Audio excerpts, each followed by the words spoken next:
Hello, welcome back to 18 foot-pound garage. Today we're going to be going ahead and working on some more of this turbo. We still got a lot of braces to fabricate, a lot of clearance issues, wiring. Got a lot of stuff still to work out. We do have a bit of an overcast today, so hopefully we don't get rained out. Now, y'all can probably actually hear me now. The problem that I was having with my audio was that my camera that I was using had a built-in microphone that could not be disabled. So whenever I plugged in any sort of external microphone into it, the internal microphone would just override it and completely ruin the audio. So right now I'm recording on my phone. So hopefully that works out all right. I don't know how that's going to go. I am going to have to come up with a better solution, get another camera here sometime in the future. But hopefully this works out and this episode actually gets to y'all. So I wanted to thank everybody who subscribed and is actually following along with this build, because how bad the audio quality on the other videos were. So thank you for being patient with that, and thank you for your support despite, being completely illegible and being completely illiterate. All right, so before we dive on in, we gotta go ahead and talk the Disclaimers Act.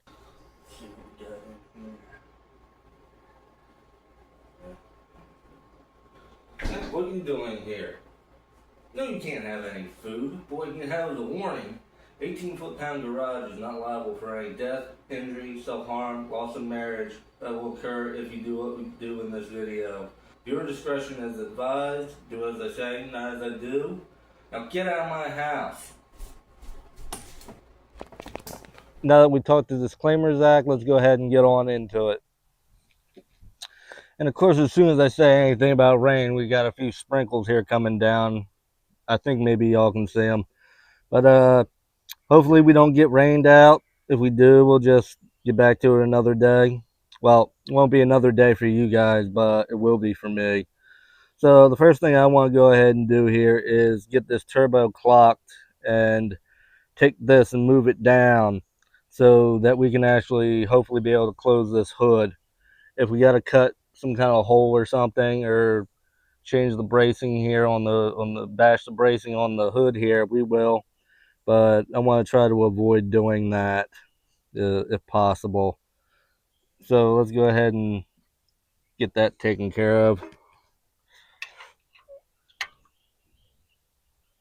Oh man, they're on there pretty tight. I got a ratcheting feature on here. Why am I not using it? I did never mention the history on this car. So the history of this car, well, let's start with my personal history.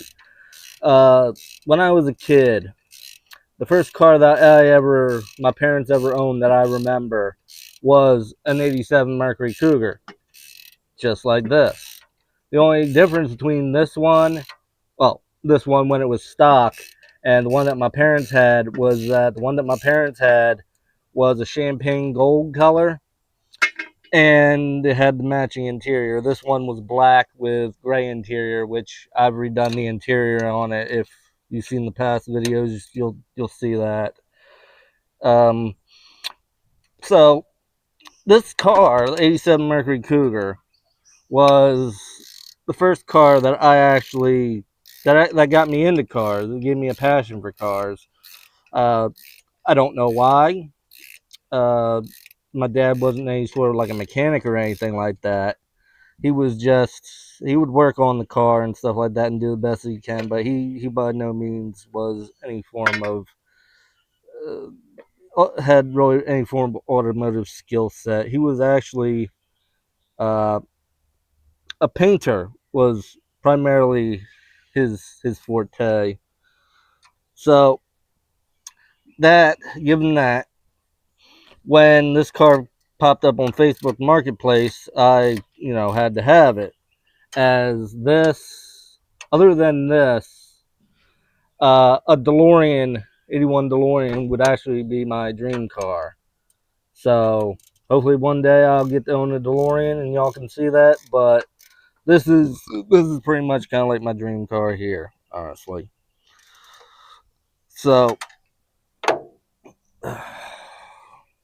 hold on, we might have to take this off to actually be able to do this. Give me a minute. All right, so as I was saying, when this car popped up on Marketplace, I had to have it, and the guy who sold it to me was a young kid. The story that I got was that it was bought brand new by a friend of his dad's, a farmer, and this was his going to town car. Um, this car only has under 130,000 miles on it, which you wouldn't think that based off the way it looks, but it does. But anyways, I'm rambling here about that. Yeah, so it was given to him by his dad, allegedly, and I say allegedly because come to find out, he forged the signature on the title. I watched him do it. He forged the signature. But come to find out, his dad was actually in jail at the time. And then so sometime later, he texted me and is like, "Hey, he all got the title and he wanted a picture of it." I completely ignored him because I'm like, "What kind of scam are you trying to run here?" And so that was that. Fast forward 6 months maybe. I had gone to junkyard to pick up some parts, and as I was leaving the junkyard, this car pulls up, and guy gets out, and I want to say his name was Josh or something, started with a J, I'm pretty sure, and he was a friend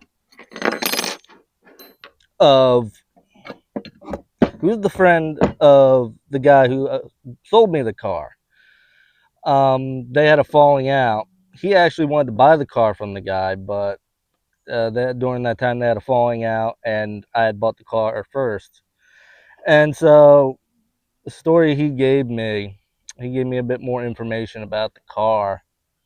Uh, the car was actually in really good condition, according to him. But the guy who owned it, the kid, he completely trashed it, and the interior was completely torn out, and so I had to redo all that.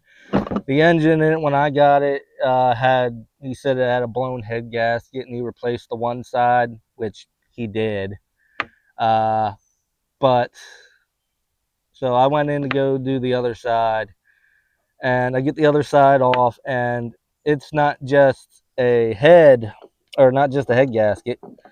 It's actually got a blown head. One second, I need to grab a tool. So yeah, it's actually got bent valves, and the whole head is cracked, and the whole valve seats and everything are broken and split. So I had to completely replace the head. And after getting to think about it, I had bought both head gaskets, obviously, because they come in a kit. And I was like, well, let me just go ahead and redo the other side since I've got both of them. And thankfully I did, because when I started breaking those bolts loose on the side that he did, none of those bolts were at the same torque spec.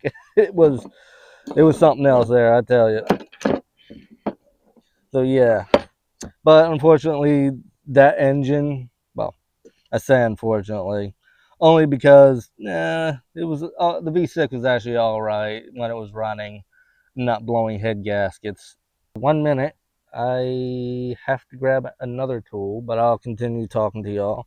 And the V6 actually got good fuel economy, 23 mpg consistently with the automatic, but then the automatic went out in it, and I just threw in a manual. The automatic actually looked like it had been rebuilt not too long ago, but it just didn't turn out like that, and it went out. So I put a T5 in there, and the T5 does have more miles on it than the rest of the car. So eventually, after the fourth time the head gasket blowing, I went ahead and built this engine.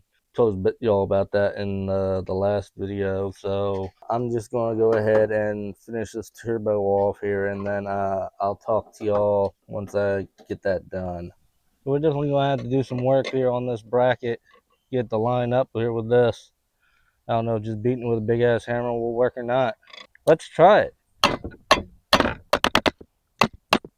No, probably not. Hold on, let me try something else. All right, let's try this.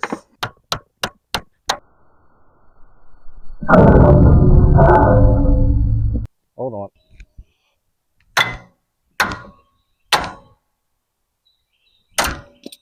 Whoopsie.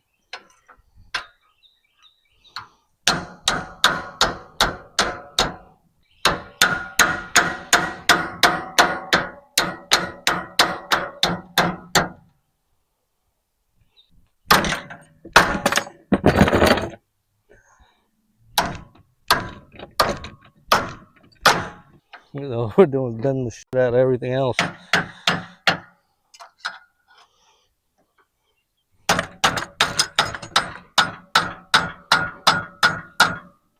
Alright, so what we're going to have to do here is cut this through the back here and then re-weld it.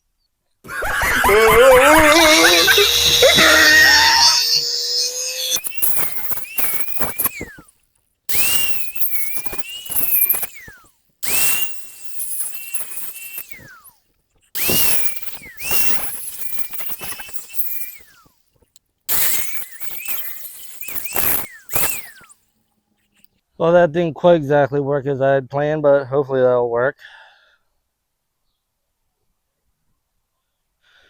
Alright, let's see if we can bend that or something. Oh, come on.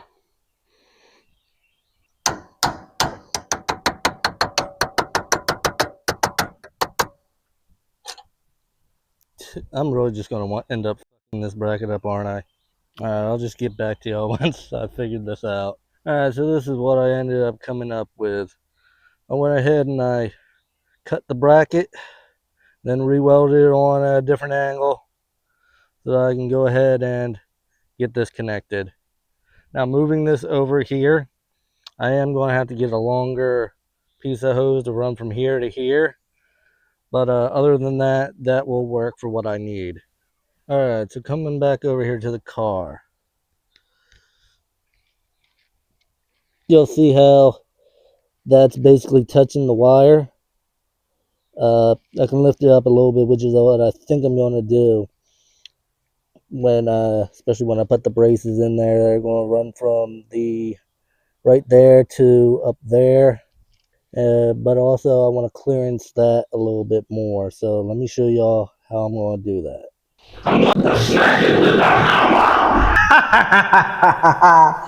This is the 18 foot-pound approved method, by the way.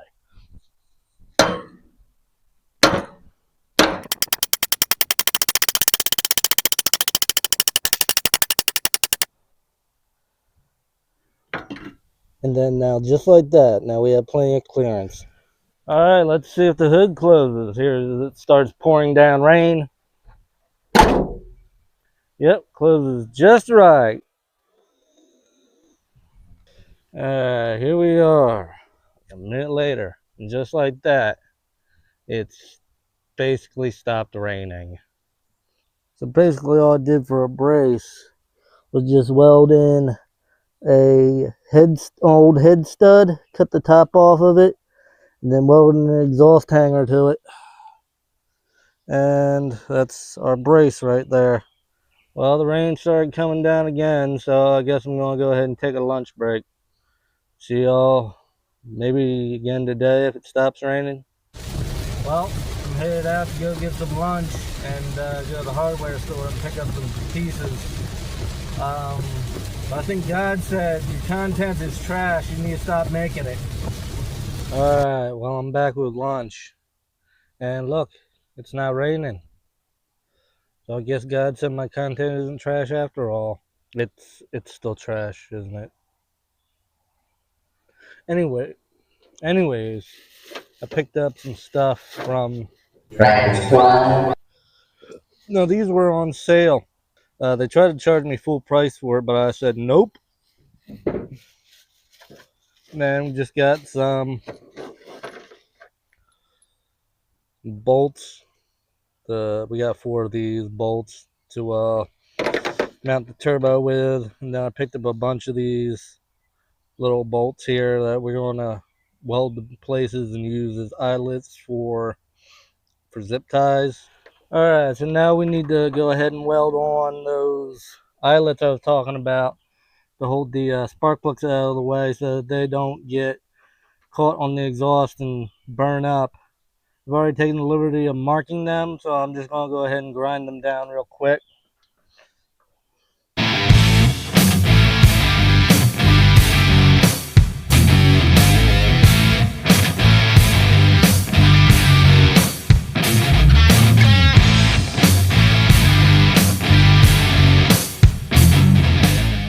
I think that's everything. I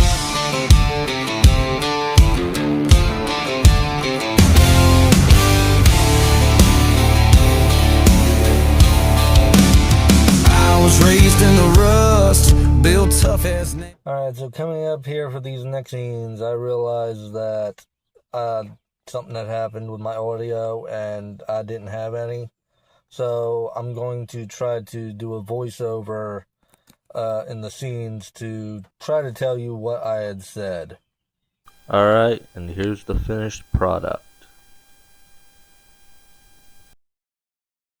Alright, now first thing we need to do is build a wall. Oh, sorry, what I meant to say was what we need to do is bolt the turbo on. Alright, now so all I have here is this Chinesium RTV. Normally I would use high temp RTV, but I don't have any of that, so this is what we're going to be using. I wouldn't recommend using this stuff because it's probably just going to go ahead and blow out, but this is what we got, so this is what we're going to go ahead and use.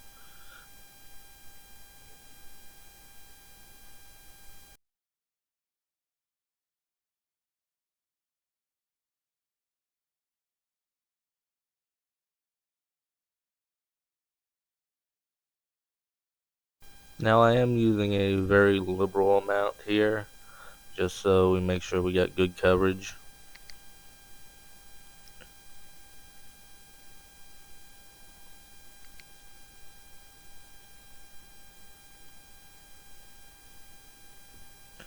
I'll go in.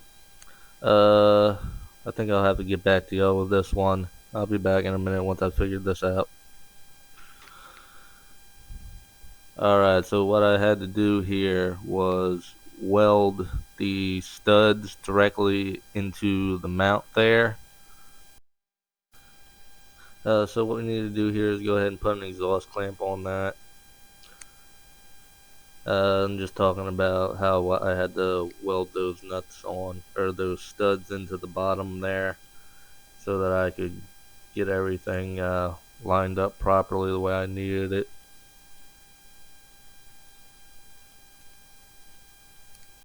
Alright, so the next thing that we're going to have to do is go ahead and build us a exhaust pipe coming out the back of the turbo. Alright, let's go ahead and get this stuff cut up. I had previously welded the bung onto the back here. The welds actually look pretty good here. So we're going to go ahead and cut it right about there, and then cut this pipe there, and then we're going to go ahead and enlarge it, try to slip it over there, and then do that. So let's cut it right here. I'll try to make the sawzall noise if I can get lined up. Chop, chop, chop, chop, chop, chop, chop, chop.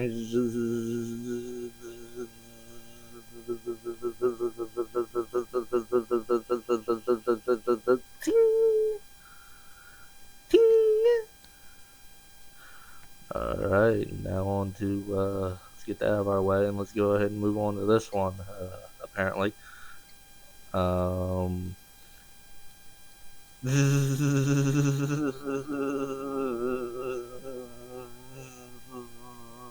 All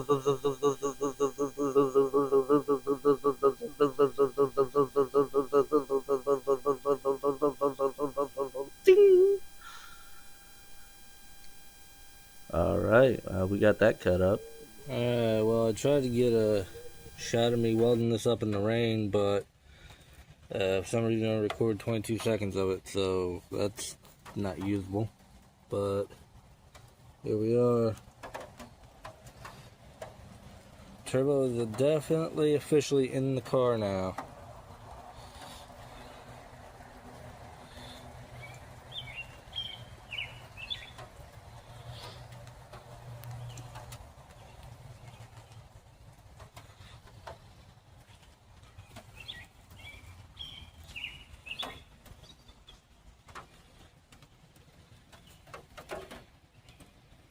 Well, looks like we're definitely getting rained out.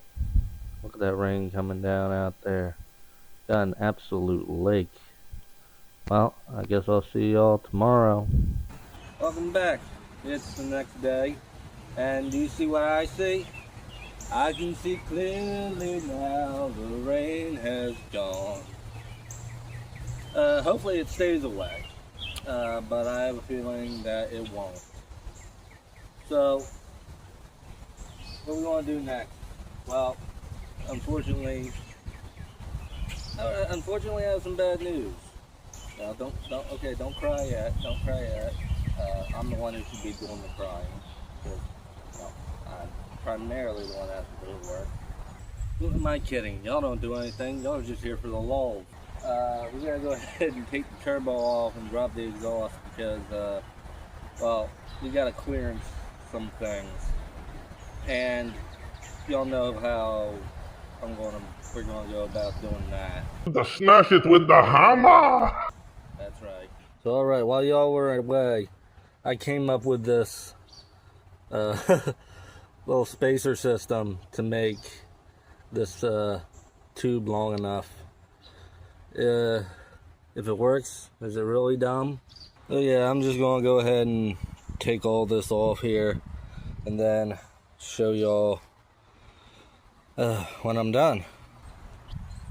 Okay, so that actually didn't take as long as I thought it would to get out of there.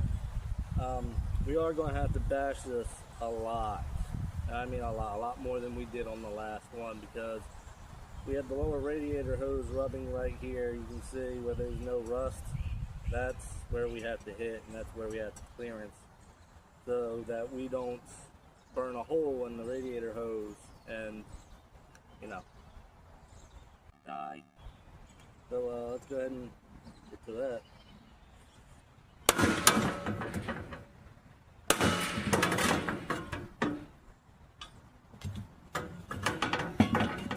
Hold on, let me see if I can find a way to clamp this down right quick. Well, I have this one. Maybe this will work.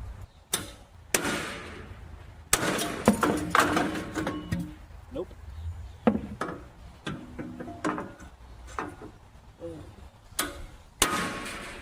I've been clocking in, been working late. This is gonna take a while. Time lapse. So I can get about 3 hits out of it.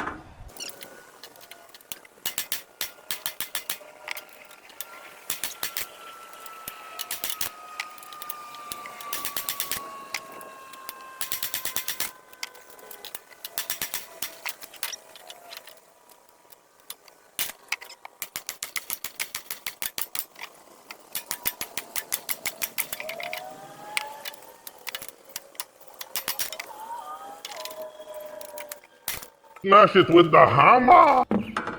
Alright, let's see if that does it. Well, it's raining and we got clearance, but up. The top pipe here is now sitting too close to the fan shroud. So I bent the pipe so badly that it's not even in the same shape it was anymore. Not to mention, do I even know if it's even going to flow now as badly as I bent it? I mean, Engine Masters has proven that You can basically bash a header as much as you want until it's almost shut, and it will still continue to, it won't kill horsepower because the Venturi effect, where the air speeds up as you slowly neck it down. But I don't know.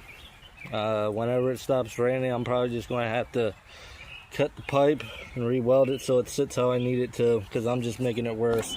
Well, it's taken about 160 trillion years to fix up, but all you gotta do now is weld these up.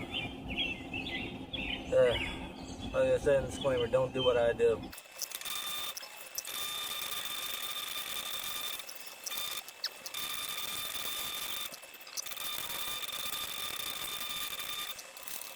I don't know how to do this. That'd be too much of a gap for the weld.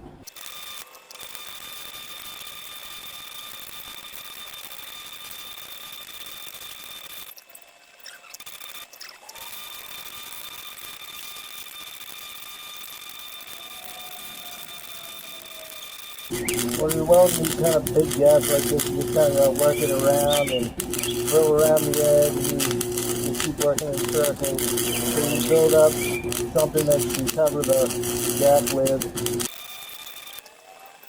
Got dirt in my eyes from working on this car. I don't even know if I have enough welding wire to weld this gap. I mean, I'm doing it, but as far as enough wire to do it, I don't know.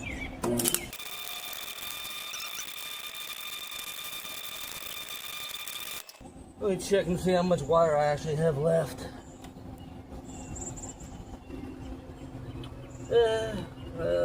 Maybe a quarter, a spool. That might be enough.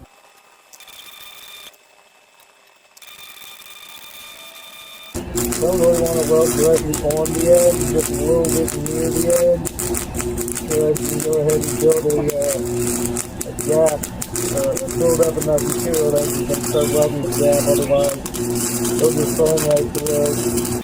Now, when you're welding a gap like this, no matter what you do, it's not going to look pretty. There's no possible way to make this look pretty.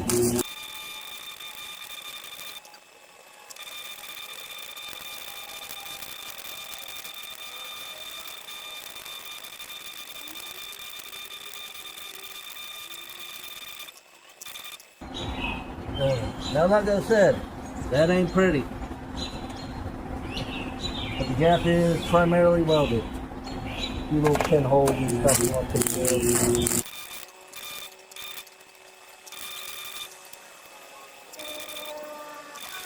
Alright. Well, I've already said everything there is to say pretty much. All I gotta do is go weld that side up, so I'll just go ahead and do that. You'll see exactly how that is. Well, just finished up, and I just ran out of welding wire. So that'll have to do. Alright, we're finally back at square one. I don't know if he fixed anything or just everything up. I did notice that this is got more clearance under here now because this is sitting at a bit of an angle. The turbo is a little bit more down. So maybe that gives us more clearance back here for the exhaust. I don't know if y'all can see it, but we have a slight bit of clearance there. Not much. So you can get a better angle here. Just a slight bit of clearance. Not as much as I was hoping, but anyways, we got everything back together. Well, realistically, we didn't make a whole lot of progress today, if any. That's debatable, but hey, that's how it goes sometimes. And sometimes you win some, sometimes you lose some, sometimes you get happy, sometimes you just get so there's always tomorrow. So I'll see y'all tomorrow. Alright, it's the next day. Now, last night I did notice that I do have about enough footage for this video. However, I did promise y'all that we would work on it some more today.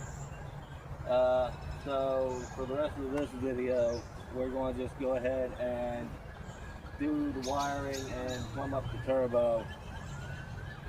So let's go ahead and do it.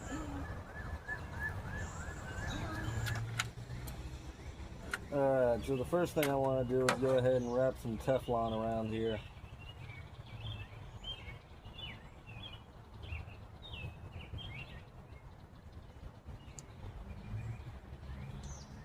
Come on, I hate how it does that.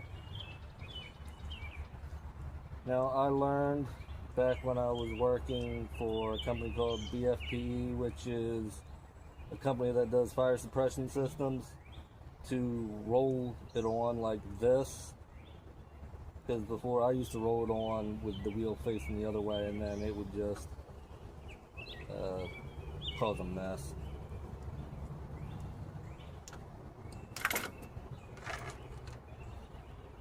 Alright, so this end here,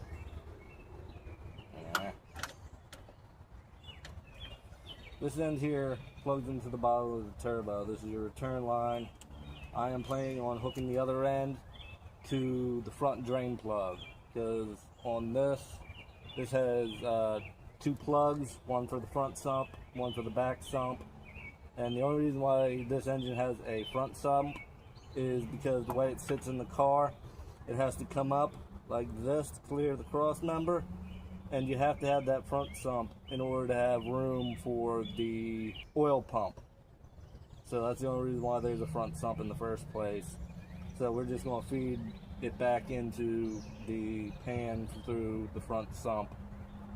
Then this here is the pressure line, which plugs into the top of the turbo, right up here to that fitting. And then this here will plug into a port on the block.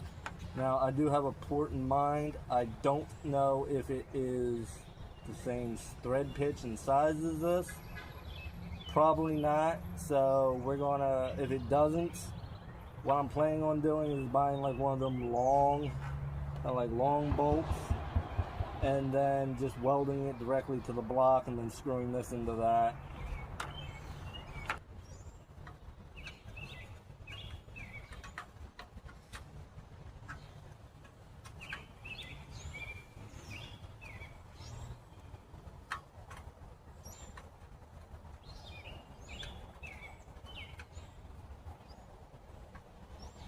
Well, looks like we're going to have to take the turbo off to put this in, because it looks like our brace is in the way.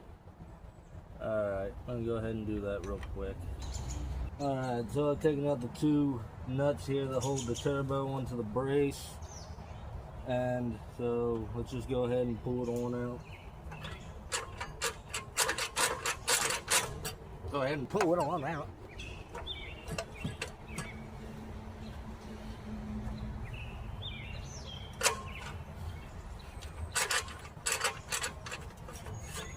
Alright, so let's go ahead and screw this on in.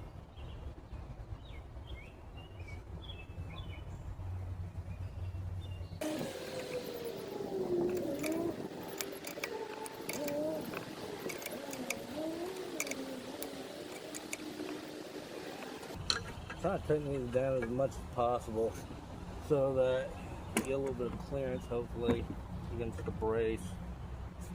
Probably won't work. We'll probably have to figure something else out. Smash it with the hammer! Alright, that's about as good as I can get it. I'm not actually going to put any thread sealer on this, because this is a compression fitting, so there's really no need to do that.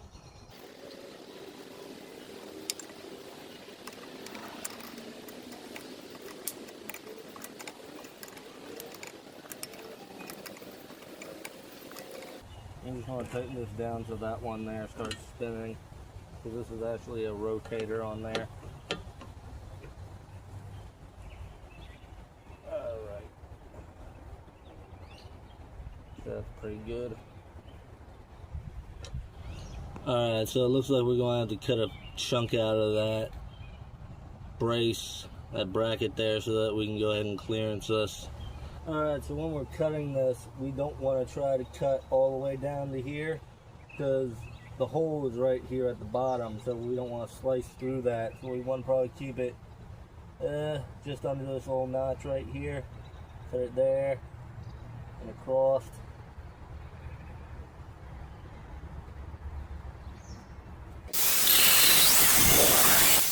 Oh wow, look what we did. Let me remove these spark plug wires right quick.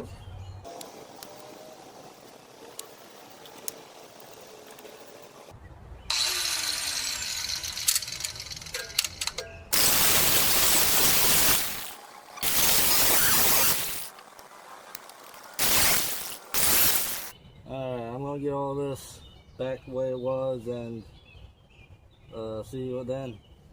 Alright, we got it in there and tightened down. I did have to Smash it with the hammer! thankfully that didn't turn out bad. You know, remember yesterday's fiasco? Laying in the mud again. I don't remember this bolt being this close to this sway bar. Probably what we're gonna have to do is take this plug, drill through it, and then we'll have to find a fitting that fits onto this one here and just weld them together. Look how black that oil is. That's not even all that old. Well, I don't have a vise, but in case you didn't know, vice grips are just a handheld vise. So here we are.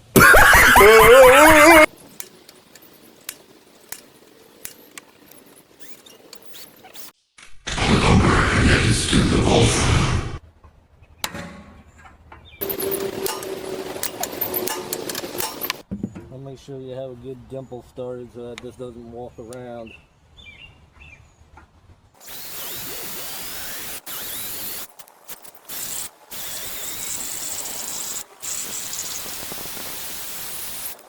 And of course, my battery's dead.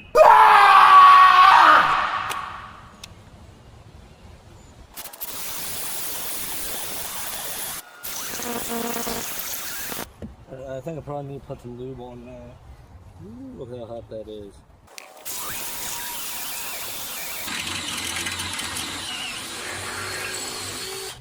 Alright, there we are.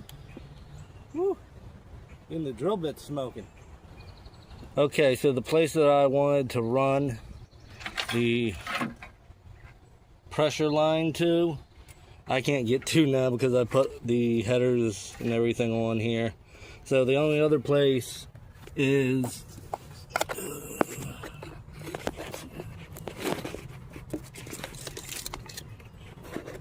right here. This is where the oil pressure sending unit would have been.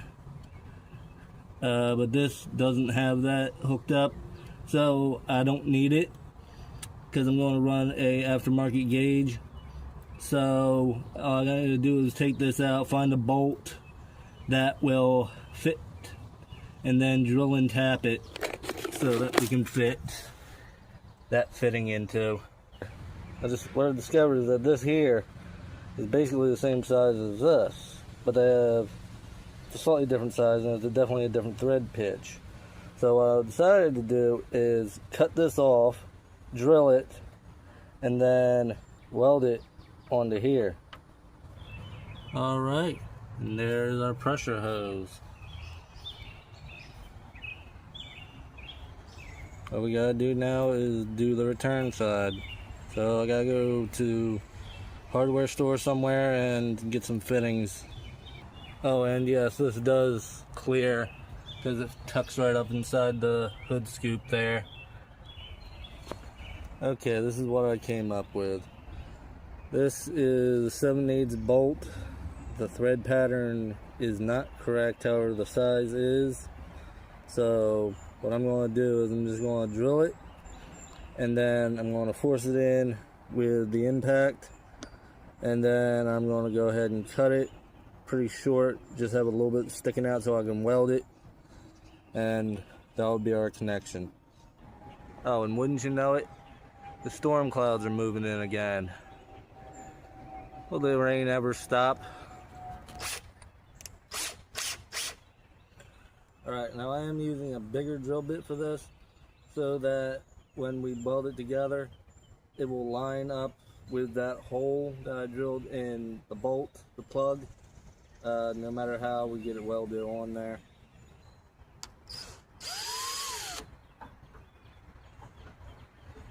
Alright, we might have to stay pilot with the other one.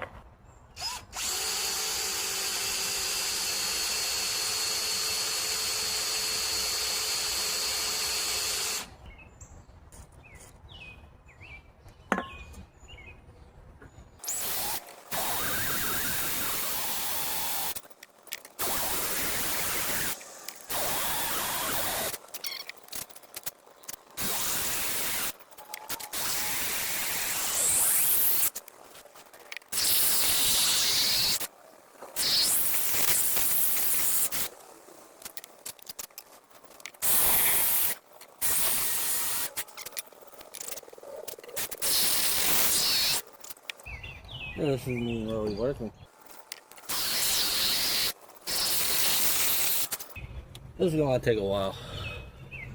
Well, took forever, but finally got it drilled through. Sort of, kinda. Hopefully that's good enough. Alright, so I got it set up like this so that I can keep it straight here and the holes lined up while I'm welding it.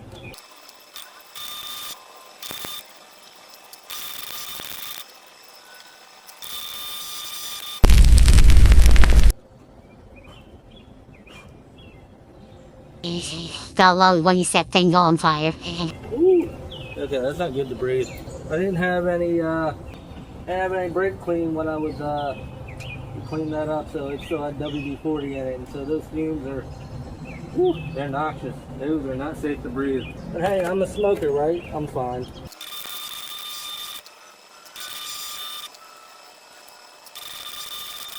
Whew.